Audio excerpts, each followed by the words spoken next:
ചേച്ചി ഇന്നിപ്പോൾ രാവിലെ പള്ളിയിൽ പോകുന്ന സമയത്താണ് ഈ കടുവയുടെ ഒരു ആക്രമണം ഉണ്ടായത്.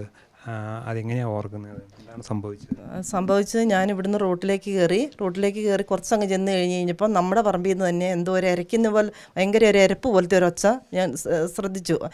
കഴിഞ്ഞ ദിവസം ആനയൊക്കെ ഇറങ്ങിയത് കൊണ്ട് ഞാൻ ഇങ്ങനെ പരിസരമൊക്കെ നോക്കിയാണ് പോയത്. അപ്പോൾ എനിക്കിങ്ങനെ എന്തോ ഒരു ഇരയ്ക്കുന്ന ഒച്ച കേട്ടു. പിന്നെ അതിനുശേഷം ഭയങ്കര ഒരു അലറുന്ന ഒച്ച കേട്ടു കഴിഞ്ഞപ്പോൾ പെട്ടെന്ന് എൻ്റെ മനസ്സിലേക്ക് ആനയാണെന്നാണ് എൻ്റെ വിചാരത്തിലേക്ക് വന്നത്. അപ്പോൾ ഞാൻ വിചാരിച്ചു ആന ആയിരിക്കും അതിൽ വരുന്നതെന്ന് ഇങ്ങനെ വിചാരിച്ച് നിൽക്കാതെ ഭയങ്കരമായിട്ട് എന്തോ ഇരച്ച് വരുന്ന പോലെ പിന്നെയും ഒരൊച്ച കേട്ട് രണ്ടാമതൊരു അലർച്ചയും കൂടെ കേട്ട് കഴിഞ്ഞപ്പോൾ ഞാൻ പെട്ടെന്ന് തൊട്ടടുത്തുള്ള വീട്ടിലെ ചേട്ടനെ വിളിച്ചു. ഇങ്ങനെ ആന വരുന്നുണ്ടെന്നും പറഞ്ഞാൽ വിളിച്ചത്. എന്നിട്ട് അവരുടെ വീട്ടിലേക്ക് പോകുന്ന വഴിയിലേക്ക് ഞാൻ കയറി കുറച്ചങ്ങ് ചെന്ന് കഴിഞ്ഞപ്പോഴത്തേക്ക് അവിടെ ഒരു തിണ്ടായതുകൊണ്ട് എനിക്ക് അങ്ങോട്ട് കയറാൻ പറ്റിയില്ല. ഞാൻ അങ്ങോട്ട് കയറാതെ പെട്ടെന്ന് ഇങ്ങേ സൈഡിലോട്ട് മാറിയപ്പോഴത്തേക്ക് എന്നെ പാസ് ചെയ്ത് ഇതങ്ങ് കടന്ന് ഒരു മിന്നൽ പോലെ അങ്ങ് കടന്നു പോകുന്ന മാത്രമേ ഞാൻ കണ്ടിട്ടുള്ളൂ. തൊട്ട് ചേർന്ന് തന്നെ ഇങ്ങനെ ഒരു മിന്നൽ ഇത്രയൊരു ഇതില്ല ഞാൻ കണ്ടത്.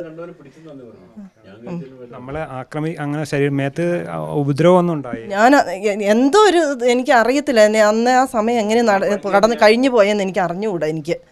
ഞാൻ ആ തിണ്ട് കയറാൻ നോക്കിയെങ്കിൽ ഉറപ്പായിട്ട് എന്നെ പിടിച്ചേനെ. ആ തിണ്ട് കയറാൻ എനിക്ക് ഇങ്ങ് ചെല്ലുമ്പോഴേ തിണ്ട് കണ്ടോണ്ട് ഞാൻ വേഗം ഇങ്ങോട്ട് മാറിയില്ലെങ്കിൽ എന്നെ അന്നേരം തന്നെ. അപ്പോൾ അവിടുത്തെ പുള്ളിക്കാരൻ ആ വീട്ടിലെ ചേട്ടൻ ഇറങ്ങി വന്ന് നോക്കിയപ്പം പുള്ളി ഓർത്തുനിന്ന് എന്നെ എന്തോ പിടിച്ചതുപോലെ പുള്ളിക്കും തോന്നിയെന്ന്.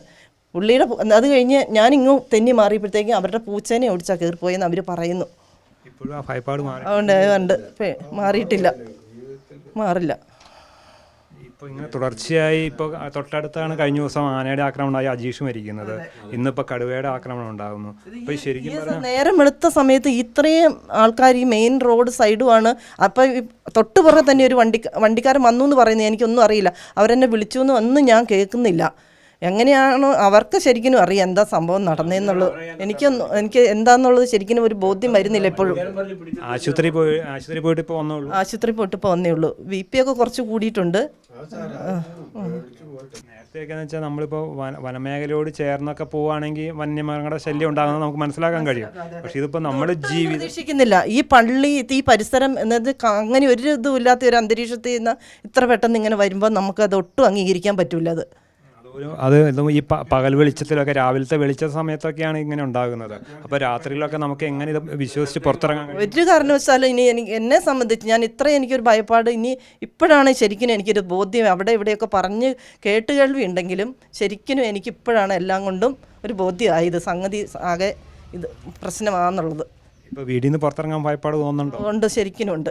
ഇനി ഇറങ്ങാൻ ശരിക്കും പേടിയുണ്ട് എനിക്ക്.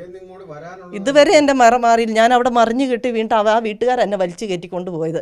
ഞാൻ കയറി അവരോട് പറഞ്ഞു എന്നെ പിടിച്ച് കയറ്റിക്കോ, വാതിലടച്ചോളാൻ പറഞ്ഞു അവരോട്. അവർ പിടിച്ച് കയറ്റി വാതിലടക്കി ചെയ്ത് തന്നെ. ഒരു സമാനമായ ഒരു സാഹചര്യത്തിൽ കൂടിയല്ലേ ഈ നാട്ടിലുള്ളവരൊക്കെ കടന്നു പോകുന്ന കാരണം? അതെ ഇത് എന്നെ ഒരു എന്തെന്നാ പറയുക, ഒരു സാക്ഷിയാക്കി മാറ്റിയെന്ന് മാത്രമേ എനിക്കിതിൽ പറയാനുള്ളൂ.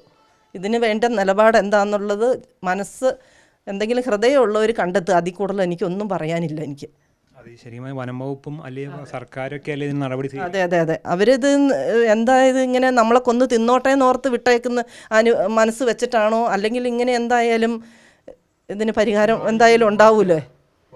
ഒന്നും അല്ലെങ്കിൽ നമ്മളിത് കുറച്ച് കഴിയുമ്പോൾ ഇത് ഇട്ടെറിഞ്ഞ് ഇതിലേലും പൊയ്ക്കോളൂ എന്നുള്ള ധാരണയോ എന്താ ഇവരുടെ മനസ്സിൽ നിന്ന് നമുക്കിപ്പോൾ വെച്ചാൽ പുറത്തിറങ്ങാൻ കഴിയുന്നില്ല, കൃഷി ചെയ്യാൻ പറ്റുന്നില്ല. പറമ്പിലേക്ക് ഒന്നിനും ഇനി ആരും ഇറങ്ങത്തില്ല. ഒരു പണിക്കാർ പോലും പണിക്ക് വിളിച്ചാൽ വരത്തില്ല. അതേ സ്ഥിതിയായിട്ടുണ്ട്.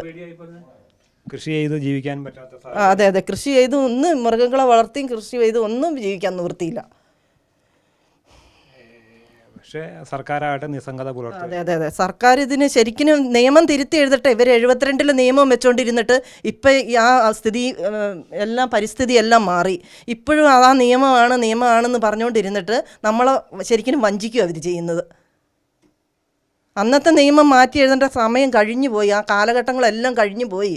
വനത്തിൽ ഒത്തിരി പെരുത്തിട്ടുണ്ടെങ്കിൽ അതിനുള്ള ബാക്കി എന്താണെന്ന് വെച്ചാൽ അവർ ചെയ്യുക. അതിൽ കൂടുതലൊന്നും ഇല്ല പറയാൻ. നമ്മുടെ മനുഷ്യജീവന് വില കൊടുക്കുന്നില്ല, മൃഗങ്ങളുടെ ജീവനെ വില കൊടുക്കും. അതെ മൃഗങ്ങൾ ആണെങ്കിൽ ഇപ്പോൾ ഇവർ എത്ര പേര് ഇവിടെ വരും. ഇപ്പോൾ ഒരു കടുവേനെ ഇവിടെ ആരെങ്കിലും കൊല്ലുമോ, അല്ലെങ്കിൽ കടുവ എങ്ങനെ എന്തെങ്കിലും ചെയ്തിട്ടുണ്ടെങ്കിൽ ഇവരെല്ലാവരും ഇവിടെ അതിന് മാത്രം ഒരു ഇത് ഞാൻ കണ്ടില്ല.